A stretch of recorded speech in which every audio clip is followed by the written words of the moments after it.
Tosiaan niin ensimmäiset välittämisen SM-kisat on tulossa nyt.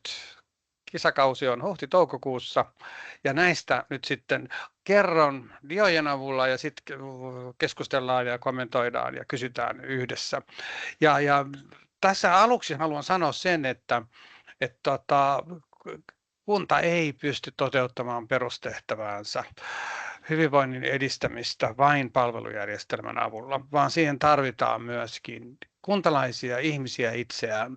Meidän täytyy ottaa myöskin vastuuta paitsi omasta, niin muiden ihmisten ja yhteisen ympäristön luonnon hyvinvoinnista. Ja tässä ensimmäisellä dialla niin toi välittäminen, meillä on usein tämmöinen ongelmalähtöinen tarkastelutapa, yksinäisyys, luontokato, etc. Ja puhe, että ehkä voisi lähteä joskus myöskin ratkaisujen kautta. Ja välittäminen on todella avainasia niin kuin nykyyhteiskunnan moneen ongelmaan, niin yksinäisyyteen kuin yhteiskunnan polarisaatioon, vastakkainasettelulle, vihapuheelle, luontokadolle, ympäristömuutokselle. Ja voisi sanoa, että me tarvitaan pitkän 11 vuotta kestäneen järjestöjohtamisen kokemukseni pohjalta, että me tarvitaan ehkä uudenlaista call to action ja uudenlaista tapaa kutsua ihmisiä mukaan vapaaehtoistoimintaan ja myöskin tämmöiseen matalan kynnyksen vapaaehtoistoimintaan, jota tämä välittämisen SM-kisoissakin järjestetään. Ja tavallaan sillä tavalla me tarvitaan asenteiden muutosta ja toimintaa. Että meillä on paljon sitä toivopuhetta, mutta se on toimintaa, joka itse asiassa luo sitä toivoa ja me tarvitaan sitä toimintaa. Ja tämä kisat on itse asiassa tämmöinen yhteistyö ja ilmoittautumis- ja markkinointialusta, innostamisalusta myöskin sitten eri tahoille. Tässä kisoissa avainsana on yhteistoiminta erilaisten eri tahojen, eri toimijoiden kesken. Nyt kysyn, että vaihtuuko dia, kun mä painan tätä täältä? Vaihtuu. Hyvä, yes, kiitos. Tämän kisan tarkoitus tai kisojen tarkoitus, monikossa Kalevan kisatkin on monikkomuodossa, niin on tuoda näkyvyyttä sille nykyiselle vapaaehtoistoiminnalle ja innostaa näkyvyyttä ja arvostusta ja niin vapaaehtoisille myöskin. Innostaa uusia ihmisiä myös mukaan sitten tämmöiseen matalan kynnyksen toimintaan ja sitä kautta me luodaan yhdessä sitä hyvinvointia, vähintäänkin sosiaalista hyvinvointia, yhteisöllisyyttä ja sitten sitä paikallista ja kansallista välittämisen eetosta ja kulttuuria. Ja voisi sanoa myöskin, että tänä aikana, mitä eletään, niin vakauden aikoina myös kokonaisturvallisuutta. Tässä kisat palvelee kuntia, hyvinvointialueita, kisajärjestäjiä, järjestöjä, seurakuntia, mitkä tahot nyt kisajärjestäjänä ovatkaan, voivat olla myöskin alan yrityksiä. Ja tukevat kuntien hytetyötä ja hyte- ja osallisuusstrategioita myöskin. Kisat lisää sen paikallisen kisajärjestäjän toiminnan tunnettuutta ja voi myöskin aukaista portteja sitten säännöllisempään vapaaehtoisuuteen. Et hyöty tulee nyt pelkästään sinne paikallisille kisajärjestäjille ja kaikki voittaa tässä kisassa. Ja tämä on silloin yhteinen voimanäyte. Ja tässä ajatus on se, että me löydetään, kun muiden auttaminen ja muiden hyvinvoinnista välittäminen ja vapaaehtoistoiminta, se ei ole yhtä samalla tavalla merkityksellistä kaikille ihmisille. Siis jos me kutsutaan, että tulee vapaaehtoiseksi, niin se kutsu ei kosketa kaikkia samalla tavalla, vaan me tarvitaan yhteisiä nimittäjiä, niitä löydetään näiden kisojen kautta. Koska tässä on suomalaisille aineksia samaistua välittämiseen. Eli tämä kilpailuhenkisyys, mehän ollaan kilpailuhenkisiä, eukon kannon, saappaaheiton, jopa pieräskelyn SM-kisoja järjestetään, niin kyllä sitä nyt välittämisen SM-kisatkin tarvitaan. Ja tässä on riittävästi sitä friikkiyttä, vähän outo juttu. Ensin, että saako tästä selvää, mistä on kyse. Ja sitten kuitenkin tämä on yhteisöllistä toimintaa. Kisojen toimijatasot on tässä kuvassa, eli kunnat on tavallaan se paikallinen, kutsutaan näin kisa-alusta. Se tarkoittaa vaan sitä, että oman kunnan kohdaltahan sitä haetaan sitä välittämisen SM-kisojen kisaohjelmaa, että mitä siellä voi tehdä, ne kisakeikat, mitä ne voi olla, niin se tarkoittaa sitä, että kunnan yhteyshenkilöllä se vie 5 minuuttia, kun hän täyttää meidän kotisivuilla valittamisen sm.fi ilmoittautumislomakkeen, niin se on hyvin lyhyt ja ytimekäs lomake ja siinä ei mene kauan aikaa. Ja sitten kisakeikkojen järjestäjinä voivat olla tietysti järjestöt, tärkeitä kumppaneita, seurakunnat, hyvinvointialueet, kunnat, muut yhteisöt, alan yritykset voivat olla kisakeikkojen järjestäjiä ja sillä tavalla kisaohjelman tuottajia. Ja näiltä me toivotaan sitten myöskin ilmoittautumisia, jos ei nyt helmikuun loppuun mennessä, niin mielellään maaliskuun loppuun mennessä, mutta maaliskuun puoleen välinkin mennessä ja toki maaliskuun loppuun mennessäkin. Mutta sitten siellä varauksella, että kisakeikkoja voi kyllä lisätä ja täydentää sitten myöhemminkin vielä siellä kisakautenakin huhtikuussa esimerkiksi.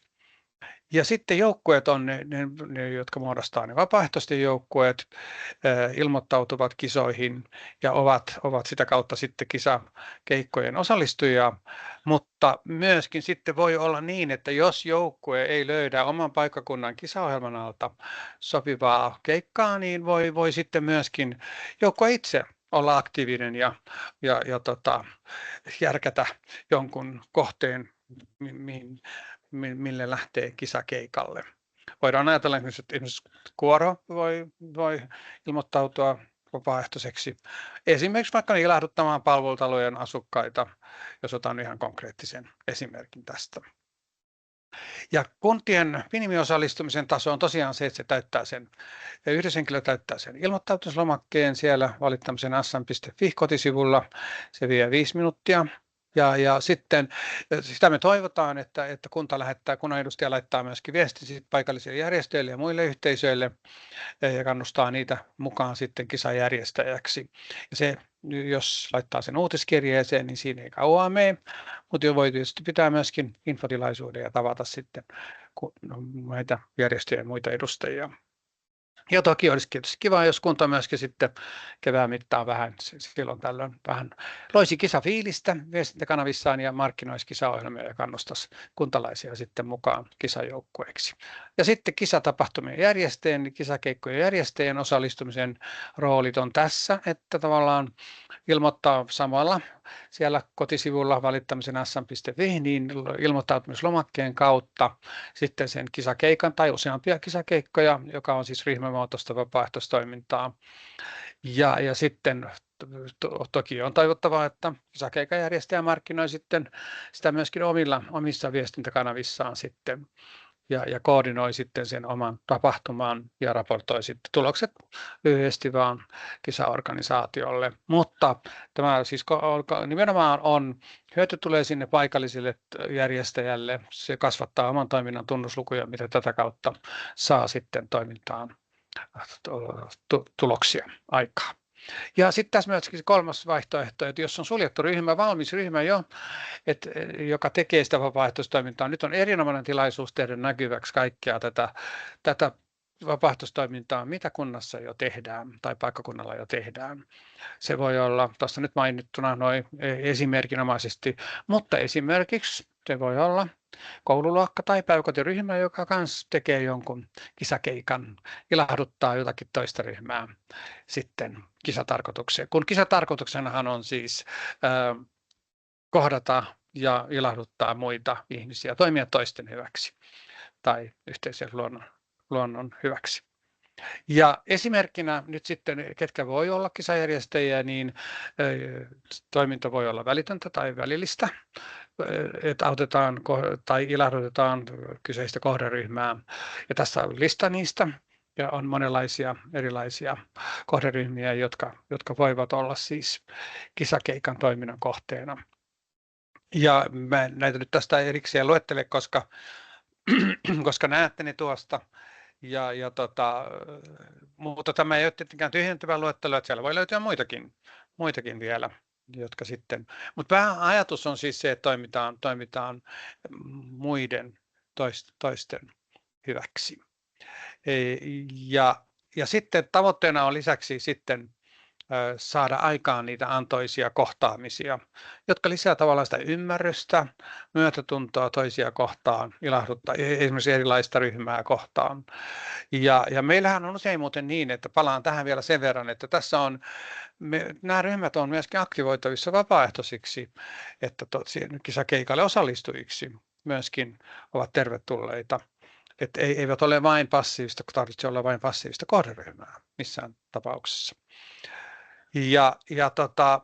Ajatus on, että tavoitteena tehdään näkyväksi sitä nykyistä vapaaehtoistoimintaa, ja sekin jo riittää, kunnes tehdään tosi paljon, paikkakunnilla tehdään tosi paljon erilaista, että kun ne kaikki vaan kokoaa, niin sieltä löytyy tosi paljon jo hyvää, hienoa toimintaa, mitä tehdään näkyväksi. Tai sitten vähän voi muotoilla sitä toimintaa, ryhmämuotoista toimintaa joukkueelle kisatarkoitukseen sopivaksi toiminnaksi. Ja totta kai hienoa se, että on nykyiset ryhmät osallistuvat kisoihin ja myöskin sitten, että saadaan ehkä uusia vapaaehtoisia tätä kautta, uusia ihmisiä kokeilemaan, tutustumaan tähän vapaaehtoistoimintaan tämän kisaan osallistumisen kautta. Se voi olla inspiraatio monelle osallistua kisaan. Ja tässä voi myöskin ajatella sitä, että useampi joukkue esimerkiksi kohtaa toisensa kisakeikalla. Otan esimerkin vaikka nuorisotalon nuoret, maahanmuuttajanuoret, jonkun liikuntaseuran, urheiluseuran nuoret. Että tässä on paljon erilaisia mahdollisuuksia käyttää luovuutta myöskin. Ja mitä kaikkea voidaan tehdä näkyväksi, tosiaan tässä nyt sitten jo ehkä tähän olen viitannut, että nykyistä eri toimijatahojen järjestämää nykyistä vapaaehtoistoimintaa, siellä on monenlaista ruoka-aputoimintaa, kaverikoiratoimintaa, maahanmuuttajien kanssa tehtävää toimintaa, erilaista kohtaamispaikkatoimintaa, kaikkea muuta, mitä jo tehdään. Ja sitten nämä olemassa olevien suljettujen ryhmien kisakeikat ilmoitetaan samalla tavalla sitten sinne kisakalenteriin oman paikkakunnan kohdalle. Sitten voidaan kehittää ryhmien kohtaamiskeikkoja erilaisiin asukastiloihin, pelikentille, kulttuuritapahtumina tai muuta vastaavaa. Ja tämä on Areena arjen sankareille. Nyt halutaan tehdä näkyväksi sitä hienoa toimintaa, mitä jo tehdään ja mitä kenties sitten tämän kisojen myötä myöskin sitten vielä lisää tuotetaan. Ja se, mitä kisatapahtumilta nyt lähtökohtaisesti edellytetään, että on vaan, että se täyttää sen vapaaehtoistyön klassisen määritelmän, eli se on muun kuin oman lähipiirin hyväksi tehtävää ryhmämuotoista toimintaa, tietenkin korvauksetta, ja eikä tähän tarvita vapaaehtoistyön koulutusta tähän matalan kynnyksen vapaaehtoistoimintaan. Ja että se on tosiaan välitöntä tai välillistä toisten hyväksi tehtävää toimintaa tai yleiseksi hyväksi. Se voi olla luonnon ympäristön siivoustalkootkin, mutta ei niin, että se olisi vain oman tai lähipiirin lasten harrastustoiminnan hyväksi. Nyt sitten tuohon viittasin jo äsken ja tässä tuon vaan esille vielä sen, että nyt haluan tuoda esiin sen, että massatapahtumat, että jossa kutsutaan suurta yleisöä, niin ne ei oikein täytä tätä, ne vähän huonosti täyttää tämän kisatarkoituksen. Silloin kun on isommasta tapahtumasta kyse, niin sieltä pitäisi olla kuitenkin niillä vapaaehtoisilla joukkoilla selkeä rooli, että missä roolissa ne niin kuin on sitten siellä kohtaamassa toisia ja toimimassa toisten hyväksi. Ihan vaan yleinen massatapahtuma, niin, koska se yleisö ei ole joukkue, eikä sitä voida laskea niin kuin pisteisiin sitten, kun kerätään tässä kisapisteitä. Ja tässä joitakin vaan esimerkkejä, mitä ne voisi olla. Ne voi olla ihan muutakin, mutta nyt ihan konkretisoin tätä esitystäni sillä, että olen tähän listannut joitakin ajatuksia siitä, mitä se esimerkiksi voi olla. Se voi olla monenlaista toimintaa, välillistä, välitöntä, mutta täytyy olla kuitenkin jonkun kohderyhmän tai kohderyhmien tai hyväksi tai yleiseksi hyväksi. Näin. Mä en näitä nyt tässä ehkä käy sen tarkemmin läpi, koska te näette ne tuosta, että monenlaisia mahdollisuuksia todellakin on. Ja pisteet kertyy niin, että silloin huhti-toukokuussa kisakeikoilla annetusta ajasta niin kertyvät pisteet niin, että yhden joukkueen jäsenen 1 tunti vapaaehtoistyötä kerryttää joukkojen kisapottia 10 pisteellä. Ja joukkueen pisteet lasketaan tietysti yhteen ja joukkue voi toimia useamman kerran näinä kuukausina, jos haluaa. Ja toki myöskin yksittäinen henkilö voi sitten toimia, kerätä pisteitä myöskin useammalle joukkueelle. Me palkitaan eniten pisteitä kerryttäneet joukkueet ja toki sitten arvotaan myöskin muutama palkinto kaikkien joukkueiden kesken.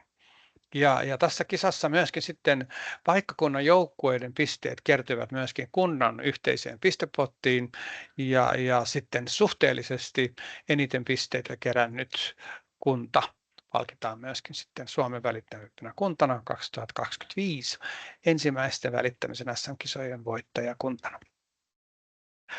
Ja näin. Ja se mitä tästä on sanottu, mä vähän näytän, vilautan tätä. Että mielettömän upea idea, sanoo Espoon kaupungin hyvinvointipäällikkö, antoi meille palautetta Tampereella, joka on jo ensimmäisenä ilmoittautunut kisoihin, niin kertovat, että kisojen avulla edistämme Tampereen henkeä, yhteisöllisyyttä Tampereella. Minusta hieno ajatus. Ja sitten tuossa esimerkki joistakin kunnista nyt sitten, jotka ovat ilmoittautuneet, ja sitten järjestökentän edustajan puheenvuoro, jossa hän toteaa, että kenttä kaipaa tällaista uutta innovaatiota, jonka avulla voidaan innostaa sitten uusia ihmisiä mukaan välittämään ja tuomaan arvostusta ja näkyvyyttä vapaaehtoistoiminnalle.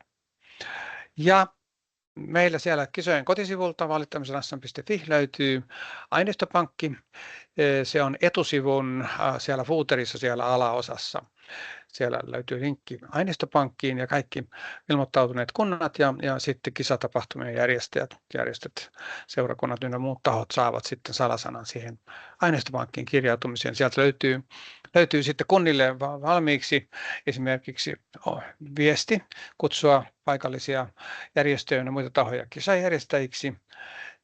Kannustaa heitä lähtemään siihen ja sitten sieltä löytyy graafista aineistoa, kisan logot ja vähän visuaalista aineistoa myöskin muuta. Sitten sinne tulee myöskin sitten toi tulosten raportointilomake vielä myöhemmin keväällä tai ennen huhtikuun alkua. Näin.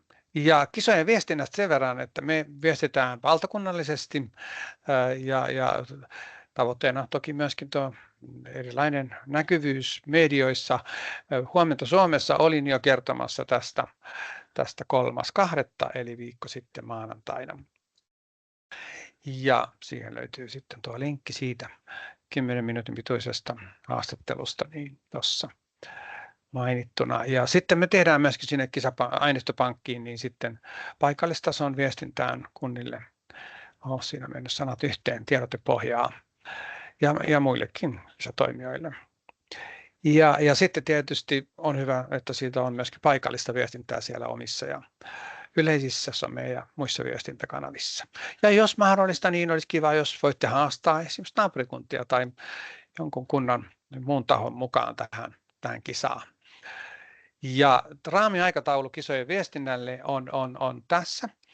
Että nyt tässä ollaan sitten viestimässä vielä paikallisille kisajärjestäjille, kunnille ja sitä kautta myöskin sitten muille kisajärjestäjille, järjestöille, seurakunnille ja muille kisajärjestäjille.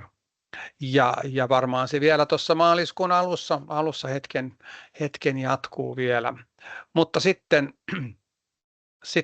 toivotaan, että tuossa maaliskuun aikana käynnistyisi sitten, tai maaliskuussa jo käynnistyisi sitten tuo viestintä suurelle yleisölle siellä paikallistasolla ja joukkueille niin sanotusti. Ja jotkut aloittaa sen jo nyt tässä helmikuun puolella, mutta se ihan hyvin varmasti riittää, että se aloitetaan vielä vasta maaliskuussa, että tässä on ihan kyllä aikaa vielä. Ja sitten tietysti toivotaan, että joitakin päivityksiä sitten kisajärjestäjät ja kunnat sitten tekevät sitten kisakautena myöskin näistä kisoista, mitä siellä paikallistasolla tapahtuu. koska tämä kisat on tarkoitus, tästä on tarkoitus tulla vuosittainen tapahtuma ja myöskin toteuttaa sitten järjestää kisat ensi vuonna myös. Näin, ja sitten tavoitteena on, että me saadaan raportit sitten sieltä paikkakunnilta niin että voidaan sitten julkaista tulokset sitten kesäkuun toisella viikolla, 9.6. alkavalla viikolla. Ja unelmana on se, että me saataisiin kiitos- ja palkitsemisjuhla aikaan sitten tuolla syyskuussa palkitaan sitten, kutsutaan kaikki kisajärjestäjät toki myöskin mukaan sinne ja vapaaehtoisia sitten palkitsemisjuhlaan sitten syyskuussa. Tällainen katsaus tähän välittämisen SM-kisoihin ja tarkoituksena ja toiveena on tehdä tästä yhdessä kuntalaisten ja ihmisten osallistumisen ja yhteistyön ja välittämisen voiman näyte. Ja tuossa sitten vielä tosiaan ilmoittautumiseen tiedot tuosta linkistä ja meidän sähköposti info@välittämisen.sm.fi, vastataan kaikkiin mahdollisiin kysymyksiin ja myöskin puhelimitse.